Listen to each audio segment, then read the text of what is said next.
Bienvenidos al canal Agrositio. Arrancamos este lunes justamente con lo que nos quedó de la semana de Luzda. Realmente fue un informe de Luzda impactante, ha dejado muchas cosas, sobre todo dejó precios que a muchos productores, después de todas las inundaciones que tuvimos, a muchos los dejó bastante contentos. Bueno, pero para saber qué impacto puede tener, cuánto de esto hay y puede ser sostenible en el tiempo y qué cosas de alguna manera tenemos que detectar. Bueno, la tenemos a Celina Mesquida, que ahí la pueden ver en pantalla, en pleno, nos está viendo en directo desde Chicago. Acá Celina, bueno, ¿cómo estás primero? ¿Todo bien? ¿Cómo andas, Ricardo? ¿Todo bien? Sí, perfecto. Acá son las 4 menos 25. ¿Qué hora es allá en Chicago? Bueno, 2 menos 25. Estamos a 2 horas. 2 horas de allá. Bueno, impecable. Así que nosotros te llevamos un poquito de adelanto de cómo va cerrando el mercado en Argentina. Celina, me da la sensación de que este informe fue uno de los que por lo menos vos lo seguís mucho más de cerca, ¿no? Pero de los que me parece que más impactó, porque es como que bajó a la mesa una dureza, sobre todo en el tema soja, en el tema maíz bastante, por ahí no tanto en trigo, y algunos acá adentro se debaten si bajó toda la dureza de lo que debía haber bajado o se guardó algo en la manga. Así que arranco con esto y después vamos desarmando un poquito mercado por mercado, ¿te parece? Dale, perfecto. Bueno, vamos a ver qué sale. Sí, es verdad lo que comentabas vos, Ricardo. Este reporte dio mucha información, muchísima información. El tema es que tampoco te garantiza nada toda la información que brindó este informe. Y todo arrancó, y si querés, lo que cambió desde hace 2 meses ahora es el cambio brusco en la volatilidad. Veníamos de una volatilidad muy baja, me acuerdo cuando estuve ahí en tu programa, por ahí por febrero, que Sí. hablábamos de muy baja volatilidad, de en torno a los 10-12%, 13-15%, muy bajas, y hoy en casi todos los cultivos, por lo menos en maíz y en soja, estamos por encima de los 24-25% de volatilidad, y eso ya agrega, o estamos a niveles de volatilidad del 2014-2013, cuando teníamos niveles de precios mucho más altos y mucho más movimiento en el mercado. Eso fue lo que cambió en los últimos tiempos. Eso generó un cambio de paradigma muy grande. Veníamos de ser muy bajistas a que el mercado se torne totalmente alcista. Y en el medio nos olvidamos de ser neutrales. Hubo un cambio muy brusco sin neutralidad. Entonces, se compraron en el interín, o sea, estamos de una posición vendida en fondos a una posición totalmente comprada o larga, y en el interín se compraron 41 millones de toneladas de soja. O sea, fue una locura lo que sucedió en los últimos 2 meses o mes y medio, si se quiere. ¿Y dónde arrancó eso? Para terminar, donde vos me hiciste la pregunta del informe puntual de la semana pasada, esto arrancó con el reporte del 31 de marzo de ARIA, que si te acordás, no sé, que en ese reporte se dijo que se iba a sembrar menos área de soja y un poco más de maíz. Sí. Desde ahí los fondos empezaron a salir y a comprar sin mucha razón. Esa razón fue exacerbada, o esa tendencia, si se quiere, por el tema de Argentina, y ustedes esto lo saben mucho mejor que yo, que están ahí. 3 semanas consecutivas de lluvias ininterrumpidas han generado algo que todavía hoy no se puede saber, que cuánta es la pérdida de soja en Argentina. El USDA le bajó 2, 3, 4 millones de toneladas. Hay que ver al final del día cuánto es esta baja de producción real. Eso el mercado lo tomó. Acá se escuchaban momentos donde se creía que Argentina iba a perder entre 12 y 14 o 10 millones de toneladas. Entonces eso realmente fue una provocación muy grande en el mercado, y eso ayudó mucho a los fondos a salir de estas posiciones. Y se terminó de completar, si se quiere, con la noticia que dio el USDA, que si se quieren, de toda la información que brindó el reporte de la semana pasada, uno de los datos más interesantes fue la demanda que le agregó el USDA a la hoja de balance de la campaña 2016-2017 para soja. Básicamente terminaríamos con un stock final de 8 millones de toneladas, que son unos 300 millones de bushels, y eso para el mercado fue muy sorpresivo, ¿no? Le dio una sorpresa muy grande al mercado, no se lo esperaba, y bueno, tuvimos límite arriba de soja, límite arriba de harina. Fue una locura la semana pasada, y principalmente el día de USDA.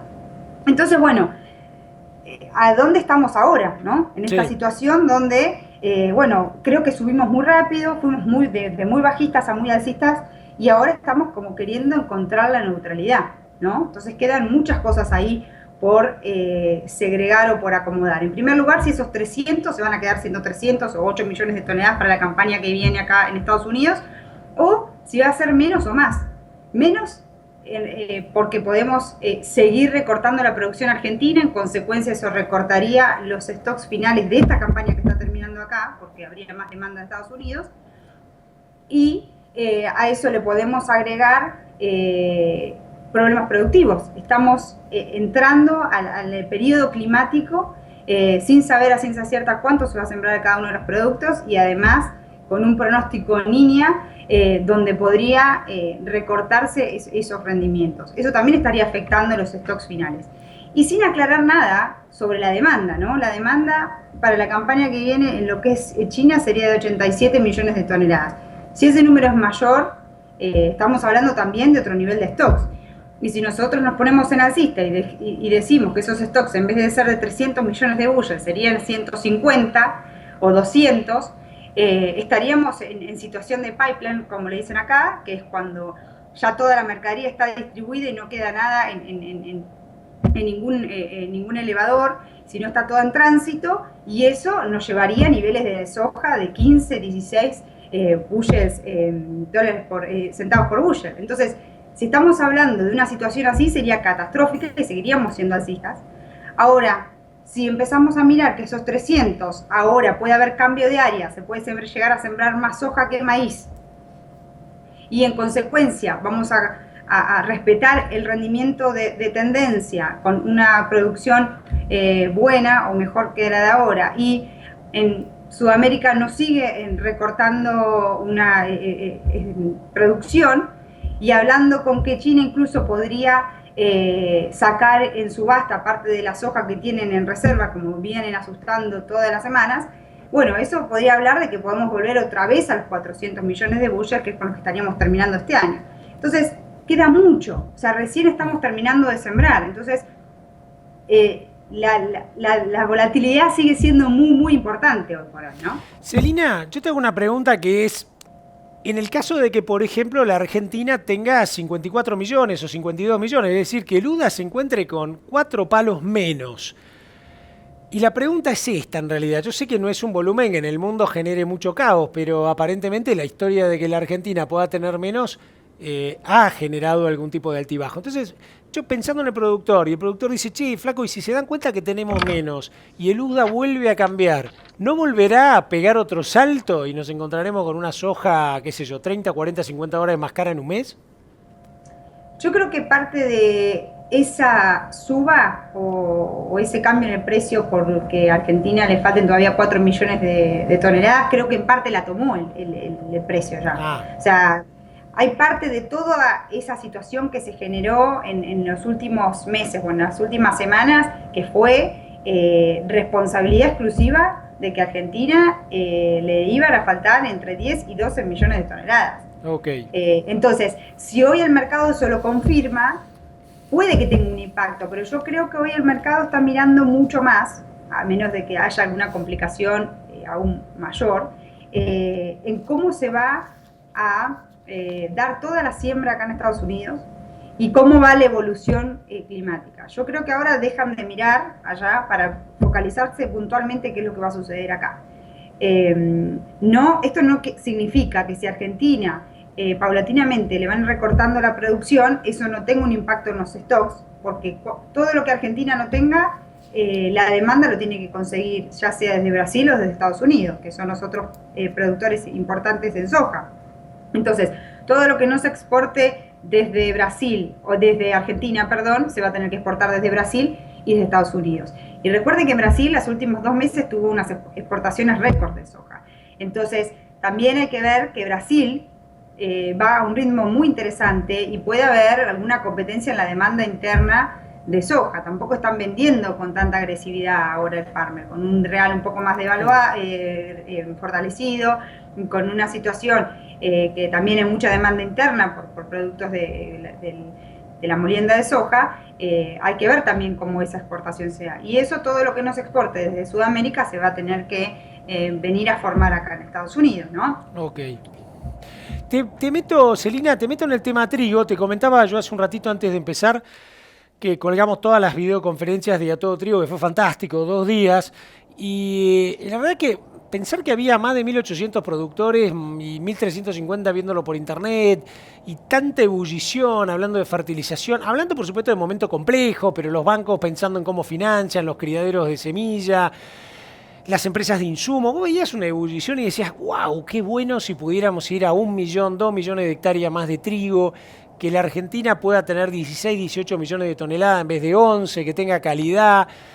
Bueno, contale a ese productor que nos está viendo cuál es la lectura del trigo, ¿no? También a partir de USDA y a partir de lo que se comenta en Estados Unidos y lo que está pasando en Estados Unidos. Contanos un poquito.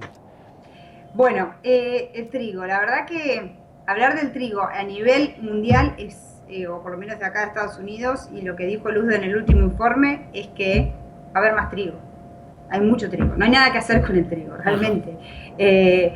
Para la campaña que viene, el USDA dijo que va a haber 257 millones de toneladas de stocks, y esta campaña se está terminando en 240 y algo. Entonces, estamos hablando de muchísimo trigo en el mundo. Un dato de color acá, que a veces nos gusta ese chusmerío que se genera, es que para todos los productores, farmers de acá, que van y piden crédito en el banco para sembrar trigo de primavera, lo que les queda, lo que les resta, les dicen, vas a sembrar trigo de primavera, yo no te doy crédito. Ajá. Entonces, realmente lamento esta noticia para dárselas para todos los que van a sembrar trigo, los que están sembrando trigo en Argentina. Posiblemente el trigo de Argentina tenga otra situación regional, donde la demanda es diferente, pero a nivel mundial el trigo tiene unos fundamentales muy pesados. O sea, hay mucho trigo, o sea, se produjo trigo en muchos lugares. Va a haber muchos stocks acá en Estados Unidos. Los trigos están muy bien en términos productivos y de calidad. Entonces, lo cierto es que no vemos hoy por hoy nada que nos muestre por el lado fundamental, a no ser que tengamos alguna situación que sea muy sensible con el dólar, que siempre sucede con el trigo, que es muy sensible al tema de dólar, que es muy sensible al tema de que los fondos siguen agregando posiciones cortas. Entonces eso podría ser en algún momento por una cuestión de ratios entre el maíz o entre la soja, que eso cambie, ¿no? Como vemos, el maíz hoy está subiendo a diferencia de la soja. Puede que ese maíz ayude al trigo a levantar un poco, pero no en sí por relaciones de trigo. Incluso podríamos decir que por culpa del trigo los demás commodities deberían tender a bajar, ¿no? Hay una situación de mucho sobreabasto de trigo, muchísimo trigo en el mundo. Entiendo el entusiasmo argentino, porque una vez que se alinean los planetas de alguna manera para que se pueda exportar libremente, para que no tenga retenciones, se va a encontrar la forma de poder colocar ese trigo en el mundo, pero por una cuestión de oferta y demanda va a ser un poco más difícil, yo creo, ¿no? A menos que cambie algo sustancialmente. No queremos que las catástrofes climáticas sucedan, pero gracias a las catástrofes climáticas y al cambio climático es que están sufriendo estos valores en los precios, ¿no? Que se están moviendo de esta manera. Aunque no queremos que esto suceda, es como hoy por hoy se está mostrando esta volatilidad. Bien, te paso para cerrar al tema maíz, porque acá también ahí es como que hay grandes dudas, ¿no? La Argentina también va muy embalada a esto que yo llamo la revolución de las gramíneas, ¿no? Que es más trigo, más cebada, más cultivos de invierno, más maíz, más sorgo también, ¿no? Y maíz, sin duda, los números dan, es interesante, da incluso también para recuperar el tema fertilización, para recuperar captura de carbono, rastros con superficie, tiene un montón de cosas también de tipo agronómico. Ahora bien, el USDA actuó no tanto como con soja, pero lo mostró también de alguna manera como en una posición en la cual el precio subía. Y por el otro lado también vos comentaste algo que me parece interesante para alertar a los productores del otro lado, es que ahora se está incentivando a aumentar el área de soja, se está reduciendo la de trigo y es como que de alguna manera maíz, si se reduce ahí adentro, puede resultar a lo mejor también menos toneladas. No sé, estoy haciendo una elucubración a lo mejor matemática que no es así, pero ¿cómo lo ves? Sí, eso es un poco como vos decís claramente. O sea, todo lo que subió la soja, producto del informe de la semana pasada, generó mucha suba en soja y no tanto en maíz. Entonces esa relación, ¿sí?, llegó a estar muy a favor de la soja. ¿Y qué empezó a suceder? Que en su momento todos los farmers, a diferencia o igualdad de situación de pérdida, prefieren sembrar maíz y no soja. ¿Por qué? Porque en un bushel por acre de rendimiento de más que tengas por maíz, la ganancia por margen es mucho mayor que si ese mismo bushel por acre o quintal por hectárea sube en soja. Entonces, si esa ganancia o ese ingreso extra que iba a tener el productor en ese caso era muy interesante con el maíz, al subir tanto el precio de la soja, esa cuenta ya no es tan real, ¿no? Claro. Entonces, a estos valores de soja, el productor que todavía no sembró, por ejemplo acá en el norte, acá en Illinois, o los estados que están más al norte de Estados Unidos, que todavía no terminaron de sembrar, dice, bueno, si yo todavía no tengo la semilla, estoy todavía haciendo el barbecho y veo qué precio me deja mejor, siembro soja. ¿Sí? Claro. Incluso hay muchos que ya sembraron en el sur que dicen, si yo hubiese sabido estos precios, si me hubiesen dado un mes antes, yo hubiese sembrado mucho más soja que maíz. Lo dicen todos. ¿Sí? Entonces, hoy ese balance es más para soja que para maíz. Y hoy el maíz, esa diferencia o esa relación que venía siendo muy favorable para la soja, hoy se está desdoblando, donde también entraron muchos fondos a tradear esa relación. Entonces hoy compran maíz, venden soja. ¿Sí? Y eso también hay que tenerlo en claro para la campaña que viene en Argentina, porque hay una cuenta muy fácil que todos nos hicimos en su momento, cuando Argentina de repente se sacaron las retenciones para maíz y se abrieron las licencias, es decir, vamos a sembrar el 50% más de maíz, 45% más de maíz de la campaña que viene, o ahora en próxima primavera en Argentina.